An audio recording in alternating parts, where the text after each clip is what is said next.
నా పేరు మధు. నేను ఒక ఎలక్ట్రీషియన్ని. నాకు ఈ పని చాలా బాగా నచ్చింది.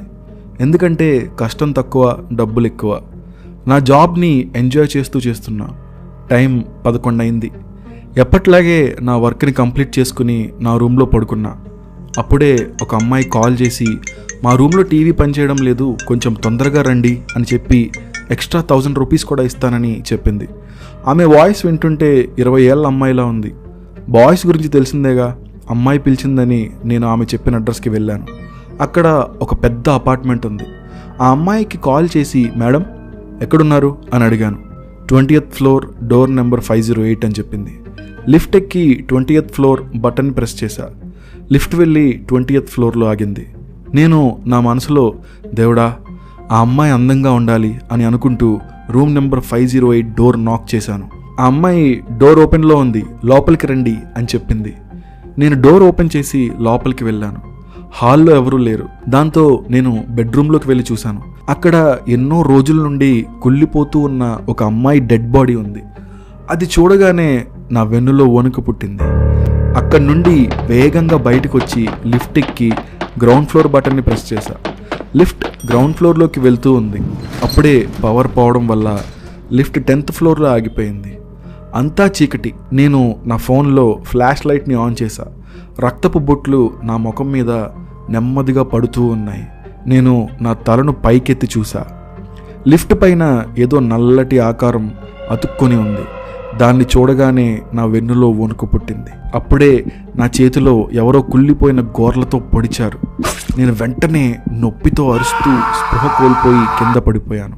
కొద్దిసేపు తర్వాత నా కళ్ళు ఓపెన్ అయ్యాయి. నేను చుట్టుపక్కలంతా చూసా.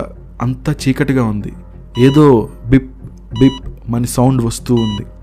అప్పుడే ఎవరో ఒక అమ్మాయి డోర్ ఓపెన్ చేసి లోపలికి వచ్చింది. తను ఒక డాక్టర్. నేను ప్రజెంట్ హాస్పిటల్లో ఉన్నానని నాకు అర్థమైంది. పక్కనే పోలీసులు ఉన్నారు. నన్ను అసలు ఆ లిఫ్ట్లో ఏం జరిగింది అని అడిగారు. అప్పుడు నేను ఆ అపార్ట్మెంట్లోని 508 రూమ్ గురించి చెప్పాను. అందులో ఒక ఆత్మ ఉందని, అదే నాకు గాయం చేసిందని చెప్పాను. కానీ నన్నెవరూ నమ్మలేదు. ఆ రూమ్ 2 years నుండి క్లోజ్గానే ఉంది. దాన్ని ఎవరూ యూజ్ చేయడం లేదని పోలీసులు నాకు చెప్పారు. ఇక కొన్ని డేస్ తర్వాత నేను హాస్పిటల్ నుండి డిశ్చార్జ్ అయ్యి ఇంటికి వెళ్ళాను. కానీ నాకు ఆ రూమ్ నెంబర్ 508 మాటిమాటికి గుర్తు వస్తూనే ఉంది. బాత్రూంలోకి వెళ్ళినా వేరే ఆలోచన రావటం లేదు. ఎలా అయినా ఆ 508ని విజిట్ చేయాలి అనుకున్నా. నెక్స్ట్ డే సోమవారం 10 గంటలకు మంచి బ్రహ్మ ముహూర్తం ఉండడంతో నేను బయలుదేరాను. నేను ఆ రూమ్ దగ్గరికి వెళ్లే ముందు నా ముందు నల్ల పిల్లులు, ముసలి వాళ్ళు రాకుండా చూసుకున్నా. బ్లడీ నమ్మకాలు. అలా వెళ్ళి ఆ అపార్ట్మెంట్ ముందు నా బైక్ని ఆపాను. లిఫ్ట్ ఎక్కి పైకి వెళ్దాం అనుకున్నా. కానీ దెయ్యంతో రెండోసారి పొడిపించుకోవడం ఎందుకని కాళ్ళు నొప్పి పుట్టిన నడుచుకుంటూ రూమ్ నెంబర్ 508 దగ్గరికి వెళ్ళాను. ఆ రూమ్ ముందు నిలబడి డోర్ని నాక్ చేశా. బట్ ఎవరూ తెరవలేదు. అటుగా వెళ్తున్న వారు అందులో ఎవరూ లేరని చెప్పారు. కానీ వాళ్ళకేం తెలుసు అందులో దెయ్యం ఉందని. నేను గనక వాళ్ళకి నాకు జరిగిన విషయం చెప్తే వచ్చపడుద్దని చెప్పకుండా చిన్న స్మైల్ ఇచ్చి అక్కడి నుండి దొబ్బాయి అన్నాను. ఇంకా చేసేదేం లేక రూమ్ని పగలగొట్టి లోపలికి వెళ్ళాను. రూమ్లో నాకు ఒక పాత టెడ్డీ బేర్ కనిపించింది. ఈ అమ్మాయిలకు పానీపూరి అన్నా ఇలాంటి టెడ్డీ బేర్స్ అన్నా బాగా ఇష్టపడతారని నేను ఆ టెడ్డీ బేర్ని ఇంటికి తీసుకువెళ్ళాను. నేను అనుకున్న విధంగానే ఆ దెయ్యం టెడ్డీ బేర్ బొమ్మ కోసం నా ఇంటికి వచ్చింది. బ్లడీ ఆడదెయ్యం. అప్పుడు టైం 11 అవుతుంది. నేను ఆ టెడ్డీ బేర్ని నా రూమ్ మధ్యలో పెట్టాను. అప్పుడు ఆ దెయ్యం వచ్చి ఆ టెడ్డీ బేర్ని చేతులతో తీసుకుంది. అలా తీసుకున్న కొద్దిసేపటికే గట్టిగా అరుస్తూ ఆ బొమ్మలోకి వెళ్ళిపోయింది. అందులో నేను మంత్రించిన నిమ్మకాయలు పెట్టాను. అంటే మీకు ఇప్పటికే అర్థమై ఉండాలి ఆ దెయ్యంపై నేను రివెంజ్ ప్లాన్ చేశాను అని.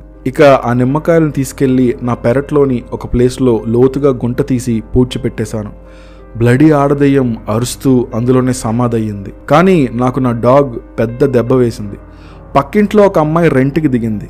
ఆ అమ్మాయి చూడడానికి చాలా అందంగా ఉంది. నా కళ్ళు ఆ అమ్మాయి మీద పడితే నా కుక్క కళ్ళు ఆ అమ్మాయి చెప్పుల మీద పడ్డాయి. ఆ అమ్మాయి లోపల ఉన్న టైం చూసి నా డాగ్ వెళ్ళి ఆ అమ్మాయి చెప్పుల్ని నోటితో కొరికి ఇంటికి తీసుకొచ్చింది.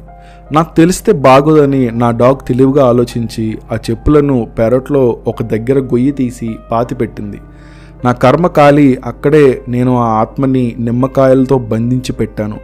నా డాగ్ చేసిన పని వల్ల మళ్ళీ ఆ ఆత్మ అరుంధతి మూవీలో పశుపతి ఆత్మ విడుదలైనట్టు విడుదలైంది. ఆ ఆత్మ వెళ్ళి ఆ పక్కింటి రెంట్లో దిగిన అమ్మాయి శరీరంలో దూరింది. దేవుడా, ఇదంతా తెలియకుండా నేను ఆ అమ్మాయిని ప్రేమించి పెళ్లి చేసుకున్నా.